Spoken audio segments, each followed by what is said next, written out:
I got 10 minutes, man. Just want to cover one thing, all right? One thing big time. How was Sunday? Let's be honest. How was Sunday? Not really. Big distraction, right? Weather. Big distraction, weather. It was a little overwhelming, but you know who really gets cold? The umpire, your parents, and the coaches. You shouldn't feel it, right? You shouldn't feel it. And let me give you a prime example of that, or something to kind of go through. And I talked to the guys on the black team about this before we started. I've been doing this coaching bit for a long time, man. And this ain't a me story. It's not. I'm just trying to hand something to you to get a hold of. I got players that are orthopedics, lawyers, doctors, you name it, everything you can think of. And I do my best to try to stay in touch with the guys as they grow older. And it ventures off.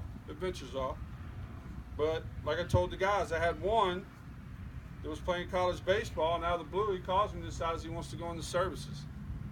He wants to be a Navy SEAL. And it was kind of odd because, like, man, you're living the life, dude. You're playing college baseball. You're pretty good at it. So he said, Coach, I want to be the best military guy they've ever had for the United States. I mean, what do you say to that, right? What do you say to that? So he did it, or he's doing it. So he, right off the start, he went through what the procedures were. Got to get letters in the mail. I figured this day and age, they still let you use a cell phone, but they don't. You get to use it on the weekends. So he would write me letters and stuff, and then he just kept progressing. Then it started getting to the hard-nosed time. The hard-nosed time. They give them obstacles that they know they can't get through. You just can't get through it. And I was telling the guys that there was one where they had to go through 3 mountains, all right? And you got to go up and back down. And everybody's in a unit of 8 guys, or a unit of 12 guys, right? But with the Navy SEALs, the whole deal is they're giving them things that they cannot accomplish by themselves. You just can't do it. You can't. I mean, it's so challenging that he said that we get in certain spots, and if you smiled or you moved your mouth start bleeding. Because it's so damn cold, like Sunday, and you get saliva built up, and it turns to ice and it cracks. Now, he's a 24-year-old kid, I call a kid, but he's got guys in his unit that are 28, 31, guys trying to make it. They want to be a Navy SEAL, right? And if you ever read up on it one day, you'll see a lot of the things that they put them to a task of is that you just can't accomplish it by yourself.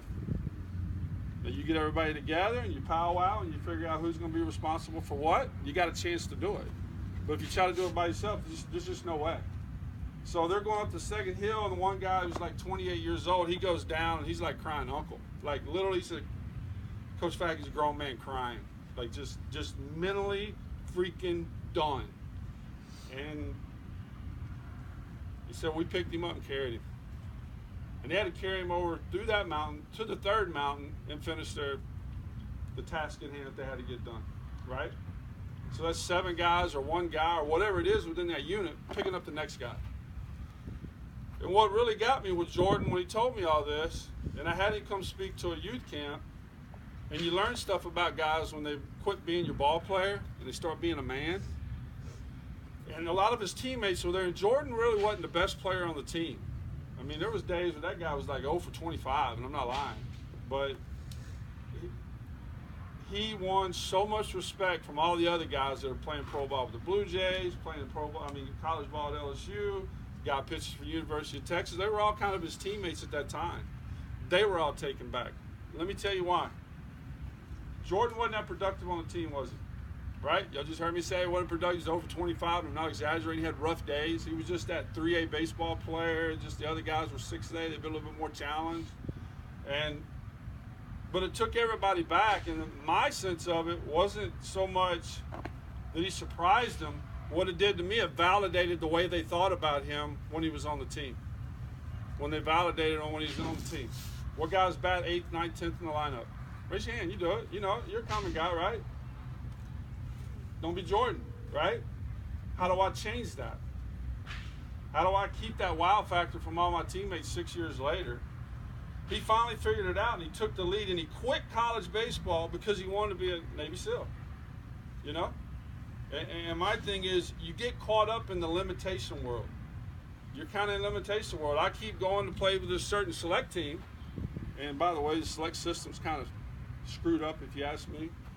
but you're playing for Ricky's dad's the coach or whatever. I'm talking younger years, not now, squirt ball days. And you everybody's the same 1 through 5 hitter. That guy's always going to pitch on Sundays. This guy's always going to be playing right field, batting ninth. To me, that's limiting, and you'll become a victim of it. You'll just think you're that guy. You won't be near as motivated as the leadoff hitter in the 3-hole. You won't be near as motivated as the guy who's got the ball that first game today. Y'all follow me on that? So what happened Sunday? What happened Sunday? The freaking biggest distraction guys in Southeast Texas could face, you know? Rain ain't gonna bother us. We'll play in rain. Freaking cold air. We get soft quick, dude. We're not used to it. It kind of bites us a little harder. Who started failing the test? Be honest. I'll tell you right now, as a coach, I did. I try to stay zoned in, then I would find myself kind of losing it. What do you think they did when they were going up the mountains? Right? Somebody's got to pick him up. Right? And the one guy was just, So they literally had to carry him. Now, these guys are going on mountains with 85 pounds of gear on them. Now they got a 220-pound grown man they got to carry, so they take turns doing it. And you think about the story and you go, no way, man. That just can't. Yeah, it is, because the human brain is an amazing freaking thing to make the body do what it needs to get done. And so my thing wasn't so much of, wow, look at Jordan making it. It was the impression I got from all the guys. I say all the guys. There was probably about 5 of them that played with him. How they were taken aback about, man, Jordan's grown up, dude. He's a different dude. So it validated what I try to tell people all the time. And I'm going to get on the select system just for a second. I said, Coach, let me talk for 10 minutes and I'm out. That's rare and in between because I don't know when to shut up. But with that being said, the select system does what? Who's got a bat bag here? Who's got a bat bag? Who's got a bat bag? Every damn one of you. How many bats you got in your bag? 2. How many you got? 2. Huh? 2. 2? How many you got? 2? They out here today, both bats? How many you got? How many gloves you got in your bag? 1. Huh? 2? 3? 1. You know you can have 5, right? Outfielder, infielder, pitcher, first base, catcher's mitt, right? Believe me, there's guys that do it. All right? Who's got eye black in there? Who's got pine tar in there? Really, let's talk. You do? Yeah, sure we do. Who's got their own specialized helmet? Yeah. We all got that. Y'all got the chrome wheels on it? No? You ain't got that on it? About 8 years ago, I'm at Ford Park in Beaumont, Texas. Just moved back from Louisiana into Beaumont. So I go out to try to learn the youth ball. I've always been in college baseball, high school top guys, pro ball scouting. I never really I went and watched young kids play, but not in a leadership role. So I'm sitting on the fence, and I'm by the entrance gate, and like literally, I see a guy walking in, and he's carrying the freaking bat bag, and guess what the kid's doing behind him? He's like 9 years old. He's playing on a freaking video game on his phone. Isn't that message wrong? You think he's motivated to play? But that's the world we in. You got to play every other weekend. You got to ground it, man. We get caught up in the game, and we get away from learning how to work. We lose the aspect on that. See, we all played Little League Baseball. We played 16 games a summer. That was it. We didn't play all the way through the fall. We didn't play in January and whatever. We turned out pretty good. You know what our select ball was? We had 2 pastors in our neighborhood. That was our select ball. The younger guys played in one pastor. The older guys played in the other. You were a guy like me that had no sense in mind. You were always trying to play with the older guys. You know? That's how we learned the game. I live in Beaumont, Texas. They got Port Arthur, Texas. It's kind of a melting pot with Spanish, Asians, whites. I mean, they got everything that lives down there. What's pretty cool is I had this one Spanish kid play for me. I went to go do room check one night. This is a select team, summertime, like what we do with 12. And I go do room check. We were a little spoiled. We went charter buses and everything. And we go in, and they're watching the thing on their phone, and they call it the Mexican League. They play every Sunday out there. No umpires, just the whole little community goes and plays baseball. That's Sandlot movie to me, right? Y'all watch Sandlot? Ain't no movie better than that. The old people resonate to it, because that's what we were like when we were kids. The new relate to it, because it was kind of funny, good characters, Ham and what are their names, Squint, and I mean, it was a great show to watch, right? Let me ask you this. Do you think any of them left to go guest play in the neighborhood across the town? Or would he have a bunch of friends to come back to? Probably not, right? See, that's called loyalty. It's called brotherhood. We miss it a little bit in select ball because you can quit me this week because I'm a hard ass, and you'll be on a roster next week playing for somebody. Follow me? Or we got a weekend off. You can go guest play with somebody. Now we're getting. Now you're with 12, dude. We see it way different. That's why I'm allowed to kind of talk with this kind of freedom. We're way different. That man's vision over there is way different than what that world's going on because we will not let that happen. We just won't. So the loyalty gets lost. All right. I think the hard work and how to work gets lost. I never forget when you got done playing baseball, they're going to take your cleats from you sometime. They will. Whether you're getting done with college baseball, high school baseball, minor league baseball, you get to play the big leagues. Legendary guy, Andy Pettit, coaching me the first year after he retired. And I watched him go through, I hate to say depressment because I don't want to put that on Andy, but we all do it because we put so much into this freaking game, dude. So much into it. And so I need y'all to keep eye contact with me on this. If you think that one coach leaves here and doesn't think about you, or doesn't think, it may be the weirdest time cooking at the barbecue pit the next day with his wife and kids. Man, yeah, thought about whoever. It's what we do. That's why we're here. We really enjoy it. We really enjoy it because we want to try to help you attain your goals. Period. Period. But someday the spikes are going to be taken away from you. Then everything you learn from this sport are what you're supposed to take with you and move on. Be a good kid. Yes or no, sir. Take that on with you later in life. Right? Find you a girl. Get married. Have a family. Have a nice house. Have a savings account. Start your own business. Whatever it is you want to do. Whatever it is you want to do. But you're supposed to learn it here. We're supposed to learn it here. So, my thing is don't let distractions take that away from you. Because I think the biggest thing, that life, it beats you, brother. Oh, my God, it'll beat you. I live an hour from the casino, and I'll go and I'll leave there, and I'm a $700 winner. On the way home, I get a flat alternator goes out. That's life. I got to take $600 and pay for that. Do I complain about it? Oh, yeah, we do a little bit. Yeah, we do realistically. But the bottom line is that's life. It beats you. So we all have goals to do what we want to do. But what stops that goal from getting there? Life beats the hell out of it, takes it away. Y'all's generation, what do y'all call it? Your bite? It's your bite? Yeah, you call it your bite. Right? If you want to get to goals, you got to be consistently committed. Period. End of story, over with. Whether you swing properly, whether your mechanics are perfect pitching, whether your mechanics are perfect, it don't matter. You got to consistently work. You got to consistently stay committed. Most people commit when it's convenient. Most people commit when it's convenient. So what does that tell you? Shit, I'll kick his ass. Sorry, I'm kind of whatever. Stay with it. He's going to work when it's convenient. I'm going to grind it when I can. You know, they say Mondays suck. Why do Mondays suck? So you take it over to Sunday and you're a lazy guy. Why don't we do something Sunday night? Wake up early Monday morning, do something for school. Why don't you be creative? Why don't you be creative? I had Ryan Leckett. He's a pitcher at Baylor now. That sucker would meet me at 6:30 in the morning and we'd hit. Then he go to school. At Grayson Padgett, he's at University of Houston, ran a 7.160. All that dude did when I got him in freshman year in high school was grind, brother. Grind. He went and did his speed work before school every day. Meanwhile, he got his two sisters to go. He's at U of H. New York Yankees are at his house during the spring break when I was there. He's got a chance to be a top 10 draft choice now. He runs a 6'7" now. He's 200 pounds. He's 6'1". You ain't going to outwork him. Ain't no chance. You ain't going to outgrind him on the field. Ain't no chance. None. His sister, scholarship to Baylor, she always wanted to go run in Oregon for the track national championships. She went to Baylor on a soccer scholarship. So she just went out to the track team. She made the nationals in her first year, freshman year. That's insane. That don't just happen by chance, man. You can take Deion Sanders, Bo Jackson, the best athletes, y'all, in y'all's world. Mike Trout, Carlos Stanton, great athletes, right?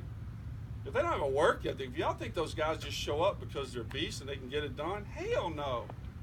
Those guys grind, dude. They freaking work. They're looking for that next knowledgeable thing to make them just that little bit better. And so it goes back to you young guys that bat 7th, 8th, 9th, and 10th, throw that limitation in the freaking garbage can. Quit being fourth in line. Quit it. Quit it. I'm coaching at McNeese State University, mid-major. Pretty good program. Tony Robichaux, ULL started. Mike Bianco at Ole Miss was there. Todd Butler, the head coach of Wichita State, was there. They've had some pretty damn good salty coaches there. got me? I'm in McNeese State, and I get a phone call as a recruiting guy to go see a kid in Baton Rouge. Drive down, get out the car, walk, get there about, I don't know, hour, 15 minutes early. And I watch him, and they start doing drills, and he's fourth in line. Guess what I did? Started the car up and left. Because I'm not at Baylor, I'm not at LSU, I'm not at University of Texas. That dude's got to want to play, or he ain't going to produce at McNeese. That's the only chance we got against the big boys. And when I saw him fourth in line, I said, I just wasted a 2.5-hour drive. And I'm driving. I didn't want to see him play. There's nothing I want to see a guy who's fourth in line. I don't. Y'all got recesses anymore? That's a shame. They've taken 14,000 recesses out of the school system in the last 2 years across this country. And that's where alphas are born. That's how you learn how to coexist. But we live in a world where our parents want to make our path for us. Your hands held, driving the Suburban to school, drop you off, hand your teacher's hand, take you to class. They bring your bag out, hand you back to your parent, they put you in the Suburban, take you to your pitching coach, right? Your hands held. Then you go home and you just compound, stay part of your house with your family, and the next day starts again. You never really have a chance to be creative and grind and maybe have to throw a punch and grow up, man up.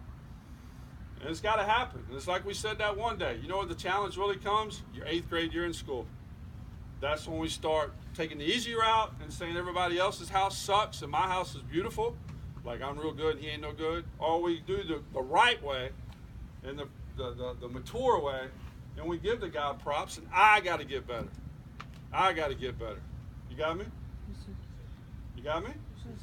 Don't let the cold weather distract you. Don't let, like Coach Zach said the other day, he goes, guys, we might play next weekend. It's the same damn thing. We don't know, right? So we ought to have a step on everybody else, right? Shouldn't we? Because I guarantee you, every other select program in Houston, everywhere else, they canceled Sunday. They canceled Sunday. That man right there knew what he was going to try to get done. Let's exploit and let's see who's what. Let's see who's what. And so here's the whole nub in the bud, and we got to get rolling. But you are who you are today. You are who you are today. What are you going to be tomorrow? Maybe you were that kid freezing out there. Maybe Coach is talking about you right now. Guess what?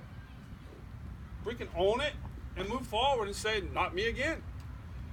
That's all coaches want to see you do. Just progress inch by inch, get a little bit more. Be coachable. Be open to coaching. Try new things. You follow me? Try new things. But I'll tell you what, I did this real quick in the hotel room. It took me about 8 minutes. And see all these cards right here? Every little thing, let the ball travel, playing the pitch, spacing in the feet, learn how to learn, tilted contact, knees inside the feet, the stretch, meaning the stretch when we hit. I mean, we can go down the list, dude. I'm throw the barrel, hands around the body, bat barrel above the hands, loose elbows, loose shoulders, loose hands, vision, 2 eyes on the ball, quiet head. I keep throwing these things. That's a lot of shit right there, ain't it? So I'm going to give you a dollar bill every day for the whole year. That's $365 you want, right? But do you want 100 pennies? Do you want 10 dimes, 20 nickels? No, you want 4 quarters or a dollar. Why? You manage it better. It's simpler. It's easier. It's easier to manage. Y'all got to come here when y'all practice that way. You just got to grab one of the things and don't make it so complex. Don't make it so complex. Don't get in the car ride home and let them make it complex. Say, no. Just shut it out. Put your headset on and listen to whoever you listen to. Just shut it out. No offense, parents, but got to say it. You got to shut it out and keep it simple. And then you can manage that, right? Can't you manage that? And so you guys that aren't that big and can't hit the ballpark, or can't hit that light pole, don't try to be him. Don't try to be Hell. Don't try to be Big Lefty. No, that ain't who you are. Be who you are. Be better tomorrow. Master the bunt game. How about stay after practice 30 minutes? How about show up early like y'all did today? That's what's going to get you better. But I'm telling you, whatever you get taught, try to keep it simple what pertains to you. You got me? Coach, I know I probably went longer. So let's have a good day, huh? Sir. Let's get it done, man. 2 laps and then 3 lines on the first base line. 2 laps around the infield, guys. You can go, I get it. Go to T. Brotherhood, boys, brotherhood. One man won't make it over 3 mountains.